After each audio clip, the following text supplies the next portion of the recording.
out here, man. Y'all keep watching this show. Let's go. You already know. My homie Steven Brown right here, boy. Yes, sir. Yes, sir. Come Debo. Who? Debo.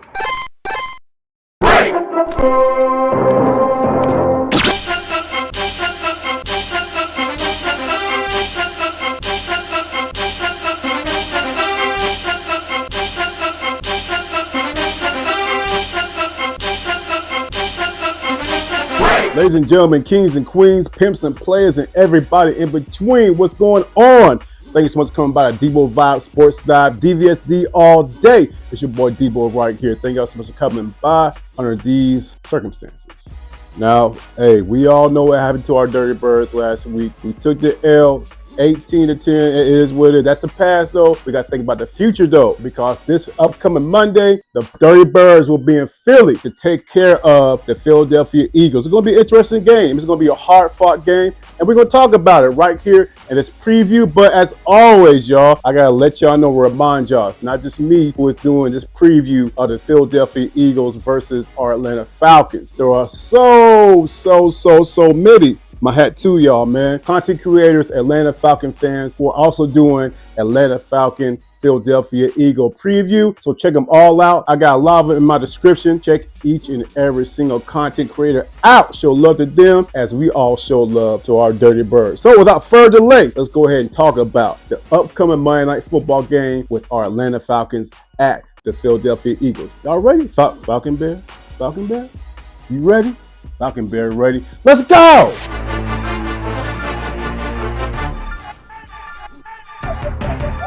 So last week, I went ahead and talked about the Atlanta offense versus the Pittsburgh defense. So I'm going to do it a little more differently this week. This week, we're going to talk about the Philadelphia Eagles and our Atlanta Falcon defense. So when I peeked out a game last week between the Eagles and the Packers down in Brazil, I realized that this offense right here has a new scheme and a lot of creativity behind their new offensive coordinator, Kellen Moore. Now, as y'all know, Kellen Moore was the offensive coordinator for the Dallas Cowboys for about 3 years.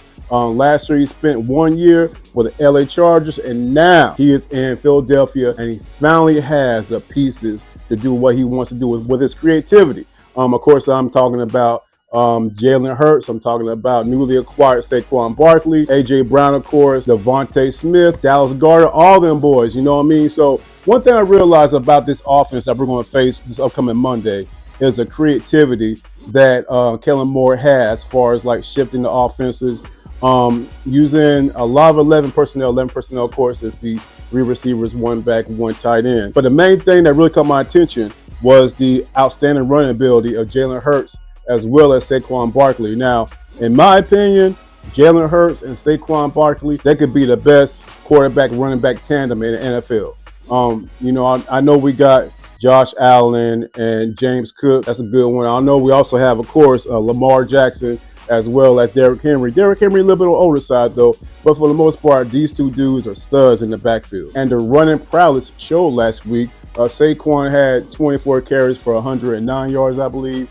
And Jalen Hurts was on right. He had like 18 carries for 33 yards. So my main concern is this: how can our front seven disrupt this running dynamic that the Eagles have? The Philadelphia Eagles pretty much have the best short yardage offense in the league. Of course, with a tush push, you know, and the running scheme they have up the middle.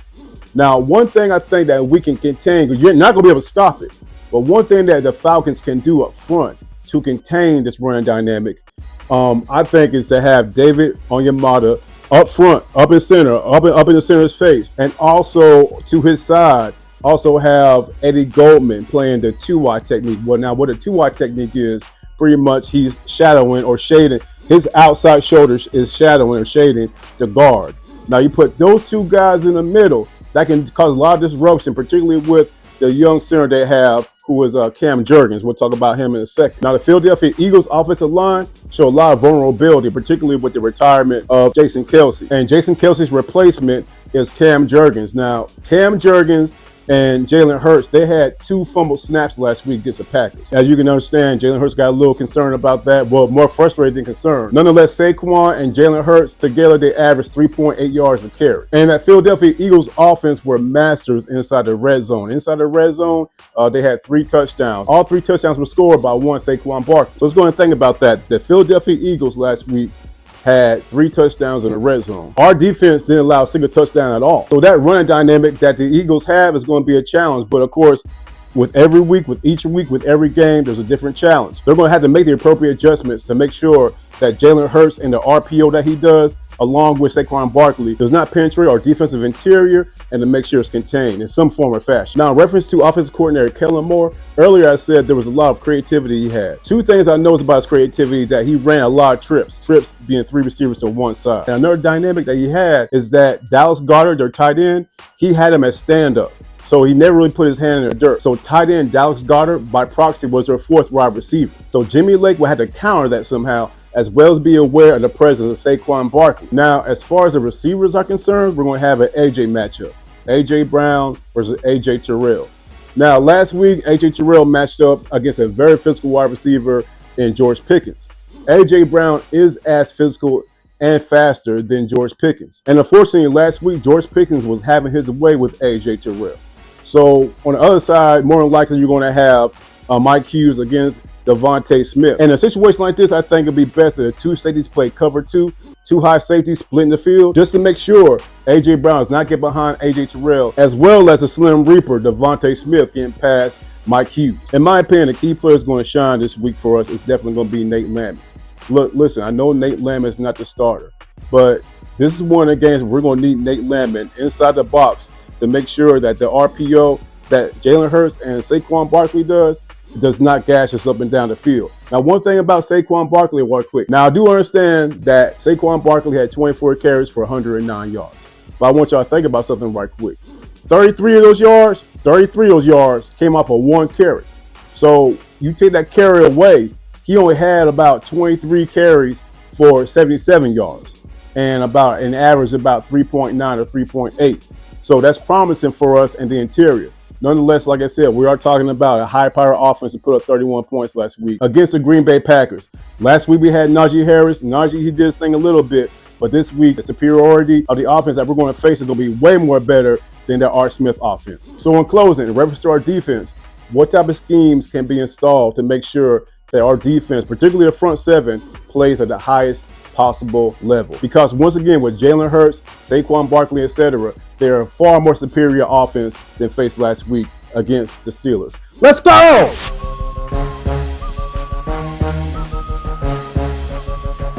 Now let's go ahead and discuss the elephant in the room, which is the Atlanta offense. The Atlanta offense versus the Philadelphia defense. Now, last week, it was an offensive show that could be very forgettable.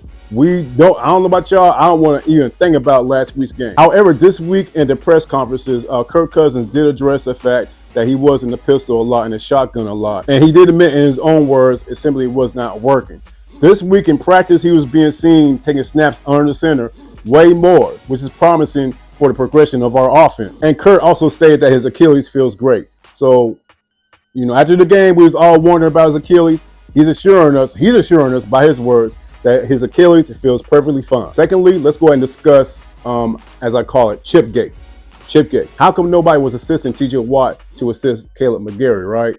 So, in my opinion, what I would like to see Zach Robinson install is a 12 personnel, which 12 personnel is the 2 receivers, 2 tight ends, and 1 back. Except I would like to see Charlie Warner as a primary tight end, hand in the ground to help assist in pass pro. And I would take Kyle Pitts and put him in a slot. Kyle Pitts is not going to block. That's obvious now. After what we've been seeing, this man's 4th year. What 4th year? He is not a blocker. He's not a blocking tight end.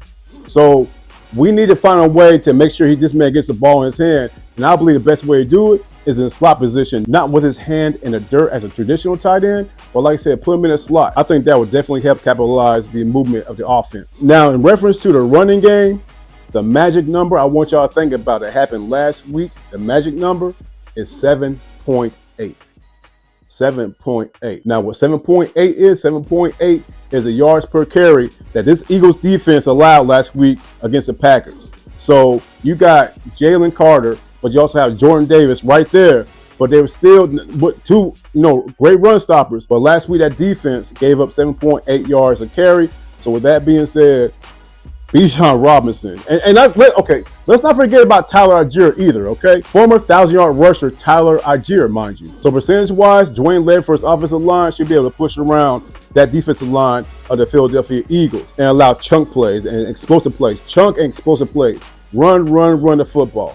And by running that football, it'll allow Kirk Cousins for us to finally see if he can do what we didn't see last week, which is a play action. That's what I'm talking about right there. Now, in reference to the passing game, the secondary for the Eagles, they're above average. They're not elite, they're above average.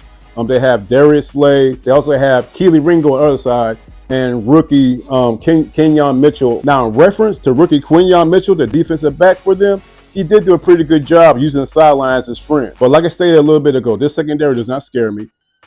They are above average. You take somebody like Drake London, who more than likely will be guarded by Darius Slay. And you take somebody like Darnell Mooney, who's going to be guarded by Keely Ringo.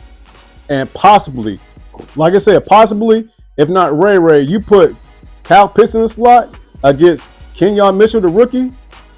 Those type of schemes right there is what I want to see. And with those type of schemes that Zach Robinson can do, what you should have did last week, let's not talk about last week. But with those schemes that he could possibly do, not even with Kyle Pitts in the slot, you put Ray in the slot, you put Ray McLeod in the slot, and just put Kurt in a rhythm. Put Kurt in a rhythm under center or play action. Two things we didn't see last week. This offense should progress way more than we saw last week with those schemes right there. We just got to make sure Zach Robinson and Kirk Cousins are on the same page in reference to that. So, of course, during the week, Zach Robinson, Kirk Cousins, etc., they watched film. They had to ask themselves, how can we make these adjustments? How can we adjust to this defense we're about to face and make it better than last week? Zach Robinson is using an offensive philosophy from the LA Rams, bringing it here to Atlanta. Using that philosophy, we'll see a much more better outcome than we did last week. In closing, a player that we need to watch for the Philadelphia Eagles is linebacker Zach Bond. Last week against the Packers, Zach Bond had 15 tackles. He had 4 pressures. He had 2 hurries and 2 sacks. And he played inside and outside. A lot of speed. He has speed. This man has speed. Lateral movement as well. He was on a lot of plays last week. So if you're Kirk Cousins, you got to be going to the line of scrimmage under center, hopefully, looking for number 53, Zach Bond. Like I said, Zach Bond, very fast, gets to the ball with quickness. And Vic Fangio, the defensive coordinator, used him inside primarily in the box, but also outside. So he has a lot of versatility position-wise. And he reminds me a lot of who we faced last week in linebacker Alex Hightower, as well as Patrick Queen. So like I said, y'all, Monday night, as we enjoy the game, keep it close out, number 53, Zach Bond. Let's go! We have a return. He kicked it 100 miles. Long spiral to the 21-yard line to Dion to the 30. Dion out to the 35. Dancing 40, 45, 50, 45, 40, 35. Dion 20, 15, 10, 5. Dion Sanders. Now, before I leave y'all, man, I got 3 keys to the game. My keys to the game, the first one, let's get this offense in a damn rhythm. Now, to Zach Robinson's credit, he did take ownership. During the press conference, he did take ownership. He's like, hey, I screwed the whole thing up. I screwed this thing up. Yeah, obviously a lot to clean up from the first outing, take full responsibility for what happened on Sunday. What adjustments are going to be made? And it's hard for us as Falcons fans to even answer that question because all we saw last week was Kirk Cousins in the pistol and looking crazy. I'm not worried about the loss because I already had the Falcons going 1-2 the first 3 games. I just want to make sure that this offensive situation is cleaned up. You know what I'm saying? Let's move these chains and definitely let's get some touchdowns. So let's get Kirk Cousins in a rhythm. It all starts with Zach Robinson. Look, we can talk about Kirk Cousins maybe being injured or not feeling good. All Kirk Cousins is doing is run the play that's whispered in his ear. That's all I'm saying. My second key to the game, let's win a turnover battle. Let's win this turnover battle. Last week, we turned the ball over 3 times, and we didn't get not one single turnover. Now, the defense out there was flying all over the place, particularly that one play when the end around with George Pickens, where you had Grady Jarrett, everybody, the whole team met up at that dude. That's what I'm talking about right there. However, the secondary, especially our ball hawks, Justin Simmons, as well as Jesse Bates III, one of those two definitely has to come across with a turnover. If we can win that turnover battle, and cut down on the penalties, then of course with that being said, it will help us keep pace with the Philadelphia Eagles. My third and final key, let Tyler Algier eat. I understand how dynamic of a runner Bijan Robinson is. Look, I get it. However, once again, it's a 1-2 punch. It can be a great 1-2 punch. Tyler Algier has the ability to wear that defense out, get them tired. Bijan Robinson has the ability on one play, take it 80 yards to the house. Let's get both of those guys incorporated together. Last week, Tyler Algier had 3 carries. Unacceptable. Unacceptable. But again, it's all about positional awareness, situational awareness. And I keep saying Zach Robinson. Zach Robinson is going to figure it out and keep us in this game with the Eagles. And I believe it's going to be a fantastic game. I had the Falcons going 1-2 for the first 3 games. We lost our first one. Let's see what happens the second one right here, y'all. So, Philadelphia Eagles, Atlanta Falcons, our first primetime game of the season, Monday Night Football. And I'm excited as y'all excited as well. Please check out the other great content creators of Atlanta Falcons and see what they say in reference to the preview of the Atlanta Falcons at the Philadelphia Eagles. And guess what, y'all? We will vibe out soon. All right. Hey, y'all, guess what? See greatness in you like you see greatness in me. Man, I love y'all, man, from top of my head to soles of my feet. It's your boy, one on Debo vibes, man. And Falcon Bear 2. All right. And as always, y'all, respect, love, peace. Go Falcons. Rise up. Debo. Who else wants some of Debo?